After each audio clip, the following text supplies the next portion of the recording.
Hello everyone, welcome to पाठशाला MBBS. हम emphysema पढ़ रहे थे जिसमें हमने पार्ट 1 में कंप्लीट किया इसका इंट्रोडक्शन, क्लासिफिकेशन। अब हम पढ़ने वाले हैं इसकी ईटियोपैथोजेनेसिस। वैसे देखा जाए तो हम ईटियोपैथोजेनेसिस भी कवर कर चुके हैं। तो हमने देखा था कि इसमें जो एम्फाइसीमा का कॉमनेस्ट कॉज क्या था, स्मोकिंग, जिसकी वजह से क्या होता है, लार्ज अमाउंट में टॉक्सिक सब्सटेंसेस इनहेल होते हैं लंग्स के अंदर। अब जब टॉक्सिक गैसेस हमारी लंग्स के अंदर आएगी तो एक इन्फ्लामेटरी रिस्पॉन्स ट्रिगर होगा, जिसकी वजह से जो न्यूट्रोफिल, मैक्रोफेजेस, टी लिम्फोसाइट है वो एक्टिवेट होंगे। अब जो इन्फ्लामेशन रिस्पॉन्स ट्रिगर हुआ यहाँ पे, उससे इवेंचुअली क्या होगा, chronic inflammation lead to the release of proteases यानी प्रोटीन डाइजेस्टिंग एंजाइम जैसे कि इलास्टेज रिलीज होंगे, और उससे फाइनली हमारी जो एल्वेलर वॉल है वो डिग्रेड होने लग जाएगी। ये तो था स्मोकिंग के केस में। अब अल्फा 1 एंटीट्रिप्सिन की डेफिशिएंसी हो तो उस केस के अंदर भी क्या होगा, एक बैलेंस बना हुआ है इलास्टेज और एंटी अल्फा 1 एंटीट्रिप्सिन के बीच में। हमने पढ़ा था इलास्टेज और अल्फा 1 एंटीट्रिप्सिन के बीच में एक बैलेंस है, जो कि या तो स्मोकिंग की वजह से डिस्टर्ब होगा या फिर जेनेटिक डेफिशिएंसी की वजह से जो अल्फा 1 एंटीट्रिप्सिन है वो नहीं बन पाएगा, उसकी वजह से होगा। तो फाइनली क्या होगा, इम्बैलेंस की वजह से जो प्रोटीएजेज है वो ज़्यादा अमाउंट में है कंपेरेटिव अल्फा 1 एंटीट्रिप्सिन, और यहाँ पे जो हमारी एल्वेलर वॉल है वो डिग्रेड होना स्टार्ट हो जाएगी। अब इसी को हम एक फ्लो चार्ट की मदद से समझते हैं। बेसिकली स्मोकिंग करने से क्या होगा, एक तो हमने अभी पढ़ा कि इन्फ्लामेटरी सेल का रिक्रूट होगा जिससे कि ईसीएम डिग्रेडेशन होगा। ईसीएम बेसिकली किसको डिनोट कर रहा है, elastin and collagen. Elastin and collagen which are responsible for the elasticity of lungs. और ऐसा क्यों हो रहा है, इसका डिग्रेडेशन क्यों हो रहा है, क्योंकि प्रोटीज की एक्टिविटी इंक्रीज हो गई है। दूसरा, स्मोकिंग ने क्या किया, अल्फा 1 एंटीट्रिप्सिन का इनिबिशन किया, क्योंकि ये जो एंजाइम है इसका स्मोक ऑक्सीडेशन कर देता है। अब इसकी वजह से क्या होगा, जो अल्फा 1 एंटीट्रिप्सिन है उसका अमाउंट डिक्रीज हो जाएगा। एक बैलेंस था पहले जो कि बिगड़ चुका है, क्योंकि अल्फा एंटी प्रोटीएजेस तो क्या हो गए, डिक्रीज, और प्रोटीएजेस क्या हो गए, इंक्रीज। इस वजह से इलास्टिक डैमेज होगा, और इलास्टिक डैमेज होने की वजह से क्या होगा, जो हमारे लंग्स है वो उनके अंदर प्रेजेंट जो एल्वेलर वॉल है उसका डिस्ट्रक्शन होगा। तो अगर एग्जाम में क्वेश्चन आता है तो आपको ये फ्लो चार्ट ज़रूर बनाना है, इससे काफ़ी अच्छा इम्पैक्ट होगा टीचर के ऊपर। तो दोस्तों, अगर आपको हमारी वीडियो अच्छी लगती है तो आप चैनल को सब्सक्राइब कर सकते हैं, और हमारी हेल्प करने के लिए इस चैनल को 10 रुपीज़ भी डोनेट करेंगे आप क्यूआर कोड या फिर यूपीआई आईडी के माध्यम से, तो हमारी काफ़ी हेल्प होगी। बेसिकली इन वीडियोस को बनाने में हमें काफ़ी ज़्यादा मेहनत लगती है। पहले हम प्रेप लेटर मैरिज जैसे प्लेटफॉर्म में टॉपिक को थॉरोली पढ़ते हैं, फिर रॉबिन्स और हर्षमोहन जैसे बुक्स में हम इसका कंटेंट प्रिपेयर करते हैं, उसको कंप्यूटर में टाइप करते हैं, फिर उसके रिगार्डिंग हम वीडियो बनाते हैं, फिर उसको एडिट करते हैं। तो इसमें बहुत ज़्यादा मेहनत लगती है। तो अगर आप एक 10 रुपीज़ जैसा स्मॉल अमाउंट हमारे चैनल को डोनेट करेंगे तो इससे हमारी काफ़ी ज़्यादा हेल्प हो जाएगी। तो हमने ईटियोपैथोजेनेसिस यहाँ पे ख़त्म कर लिया है। नेक्स्ट हम पढ़ेंगे पैथोलॉजी फीचर्स। अब हम जब से रिपीट करे जा रहे हैं कि एम्फाइसीमा का मतलब ही क्या होता है, एल्वेलर वॉल का डिस्ट्रक्शन। तो जो इसका हॉलमार्क हिस्टोलॉजिकल फीचर होगा वो क्या होगा, डिस्ट्रक्शन ऑफ एल्वेलर वॉल्स। और उसकी वजह से क्या होगा, जो हमारे एल्वेलर एयर स्पेसेस हैं वो एनलार्ज हो जाएंगे। अभी हमने पढ़ा था कि यहाँ पे जो इलास्टिन फाइबर्स है उनका डिग्रेडेशन हो जाता है प्रोटीज एंजाइम के द्वारा। इलास्टिन फाइबर रेस्पॉन्सिबल होता है हमारे लंग्स की इलास्टिसिटी मेंटेन कराने में। अगर यही डिग्रेड हो जाएगा तो हमारे लंग्स का जो इलास्टिक रिकॉइल है वो क्या हो जाएगा, ख़त्म हो जाएगा। अब हमारे लंग्स को इलास्टिक रिकॉइल चाहिए क्यों, अब जैसे नॉर्मल ये लंग्स है, जैसे ही हम इनहेल करते हैं, इनहेल करना क्या होता है, एक एक्टिव प्रोसेस होता है, एनर्जी कंज्यूमिंग प्रोसेस होता है। तो इनहेल तो हम इजीली कर सकते हैं अगर एम्फाइसीमा भी हमको है, लेकिन दिक्कत कब आती है, जब हमको एक्सेल करना होता है, क्योंकि एक्सेल करने में जो लंग की इलास्टिक फोर्सेस हैं वो रिस्पॉन्सिबल होती है। इसको आप एक एग्जाम्पल से समझिए, जैसे कि एक रबर बैंड है।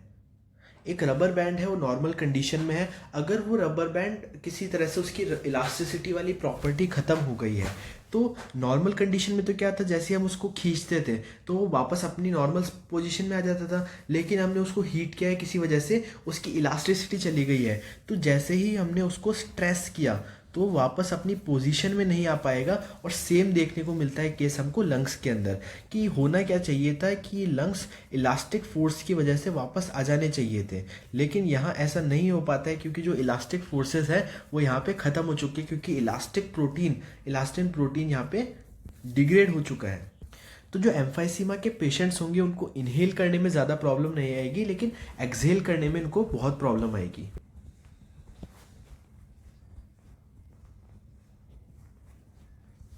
और जैसा कि हमने बात की, क्योंकि इलास्टिन फाइबर डैमेज हो चुके हैं, इलास्टिसिटी चली गई है, इसलिए हमको यहाँ पे एक चीज़ देखने को मिलेगी जिसको हम बोलते हैं हाइपर इन्फ्लेशन, यानी कि जो एयर है वो लंग के अंदर एंटर तो हो चुकी है लेकिन उसको एक्सहेल करने में बहुत ज़्यादा दिक्कत आ रही है, इसलिए वो ट्रैप हो चुकी है लंग्स के अंदर। यहाँ पैथोलॉजी में हमें एक और फीचर देखने को मिलता है कि जो एल्वुलाई है वो डायलेट तो हुई है, लेकिन कुछ केसेस के अंदर जो 2-3, जैसा कि हमने बात किया था कि जो एल्वुलाई है उसकी वॉल डैमेज होने की वजह से जब 2-3 एल्वुलाई साथ में उनकी वॉल डैमेज होगी तो मिल के एक लार्ज एयर स्पेस का फॉर्मेशन कर देगी, यानी कि 3-4 एल्वुलाई की जो स्पेस थी वो मिल के एक लार्ज स्पेस में कन्वर्ट हो चुकी है। और स्मोकिंग की वजह से जो एम्फाइसीमा होगा वो अपर लोब्स में होगा, क्योंकि lung due to gravity dependent air flow. अब इसके क्लिनिकल फीचर्स की हम बात करें तो जो एम्फाइसीमा के पेशेंट हैं उनको डिसपनिया होता है। डिसपनिया का मतलब क्या होता है, डिफ़िकल्टी इन ब्रीदिंग, और ये कैसा है, ग्रेजुअली प्रोग्रेसिव डिसपनिया, बिकॉज जो एम्फाइसीमा थी वो भी कैसी थी, एक प्रोग्रेसिव डिजीज़ थी, प्रोग्रेसिव ऑब्स्ट्रक्टिव लंग डिजीज़ थी, यानी कि टाइम के साथ इसकी कंडीशन वर्स होती जाती है। तो सेम हमको इसके अंदर भी देखने को मिलता है कि जो उसके सिम्टम्स हैं वो भी टाइम के साथ वर्स होते जाते हैं। इसमें हमको अदर सिम्टम्स भी देखने को मिलते हैं, जैसे कि chronic cough, sputum production, exercise intolerance. साथ में एक जो इसका फेमस फीचर है वो क्या है, बैरल शेप्ड चेस्ट। जैसा कि हमने बात की थी कि इसकी इलास्टिक फोर्स चली चुकी है तो इनहेल करने में तो पेशेंट को कोई दिक्कत नहीं होगी, लेकिन एक्सहेल करने में प्रॉब्लम होगी। तो हमको देखने को मिलेगा एक हाइपर इन्फ्लेटेड लंग, जो कि कैसा होगा, बैरल शेप्ड चेस्ट, मतलब जिसकी वजह से हमको बैरल शेप जैसा चेस्ट देखने को मिलेगा। यहाँ पे हम देख सकते हैं कि प्रोलॉन्ग्ड एक्सपायरेशन, क्योंकि एक्सपायरेशन करने में पेशेंट को प्रॉब्लम होगी। और जैसे जैसे इसकी कंडीशन वर्स होती जाएगी वैसे वैसे जो हमारे रेस्पिरेटरी फेलियर है उसके जो इनिशियल सिम्टम्स हैं हमको दिखने लग जाएंगे, और इन एंड पेशेंट की डेथ भी हो सकती है। तो रेस्पिरेटरी फेलियर के साइन क्या हो सकते हैं, साइनोसिस और पेरिफेरल एडिमा। अगर इसके मॉर्फोलॉजी की हम बात करें तो हमको एम्फाइसेमेटस लंग पेल अपीयर होता है। जो लंग्स होंगे वो कैसे अपीयर होंगे, पेल होंगे, क्योंकि पहले तो था बहुत छोटे छोटे छोटे छोटे ऐसे एल्वुलाइज थे, तो इस वजह से काफ़ी डेंस अपीयर होता था। अब क्योंकि जो एल्वुलाइज है वो आपस में ज्वाइन हो चुके हैं तो उनका जो एयर स्पेसेस है उनके साइज बढ़ चुकी है, तो अब थोड़ा सा उनका कलर कैसे हो जाएगा, पेल हो जाएगा। साथ में हमको ये कैसे देखने को मिलेंगे, ओवर इन्फ्लेटेड, क्योंकि इनहेलेशन तो हो जाएगा लेकिन एक्सहेलेशन नहीं हो पाएगा। साथ में हाइपरल्यूसेंट का भी यही मतलब होता है कि जब हम इसका एक्सरे लेंगे नॉर्मल का तो हमको काफ़ी डार्क दिखेगा, लेकिन जब हम एम्फाइसीमा के पेशेंट का दिखेगा, क्योंकि यहाँ पे लार्ज एयर स्पेसेस फॉर्म हो चुके हैं इसलिए हमको ये थोड़ा सा ट्रांसल्यूसेंट सा दिखेगा, इसलिए हम इसको क्या बोलते हैं, हाइपरल्यूसेंट। और यहाँ पे जो लंग का टेक्सचर है वो भी ख़त्म हो चुका है क्योंकि इलास्टिसिटी चली गई है। तो ये तो थे ग्रॉस एग्जामिनेशन में हमको क्या क्या देखने को मिलेगा। अब माइक्रोस्कोपिकली हम क्या देखेंगे कि जो एल्वुलाई है वो कैसी, एल्वुलाई की वॉल्स है वो कैसी है, वो ये थिन है या फिर एब्सेंट है, जिसकी वजह से क्या हुआ है, जो कि एयर स्पेसेस है वो एनलार्ज हो चुके हैं। और in central lobular emphysema the destruction in more pronounced respiratory bronchiole, ये भी हम डिस्कस कर चुके हैं। और उसके अंदर जो हमारा पैन लोब्यूलर एम्फाइसीमा उसके अंदर entire secondary lobule is damaged. तो यहाँ पे हमने इस टॉपिक को डिटेल में कवर किया एम्फाइसीमा को, जहाँ पे हमने अलग अलग फ्लो चार्ट और इसके डायग्राम्स को देखा। अगर आप इस वीडियो के नोट्स डाउनलोड करना चाहते हैं तो आप हमारे टेलीग्राम चैनल से कर सकते हैं।